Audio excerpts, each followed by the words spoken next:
పంటలకు మాత్రమే ముఖ్యత్వం ఇచ్చినందువల్ల ఘోరమైన కరువు కాటకాలు ఏర్పడ్డాయి. మన భూముల్లో ఇంత పండించినా వారు సృష్టించిన ఆహార కొరత అనేది ఈ ప్రపంచంలో కనీ విని ఎరుగని అతిపెద్ద దారుణం. పిల్లల నుంచి పెద్దల వరకు ఆహారం లేక సొమ్మసిల్లి పడి మరణించారు.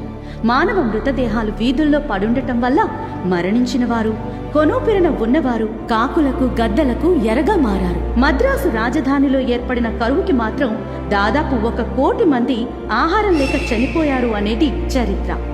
కరువుతో మరణించిన వారికి, నేడు ఆహారం లేక ఆకలితో మరణిస్తున్న వారికి ఈ చిత్రం సమర్పణం.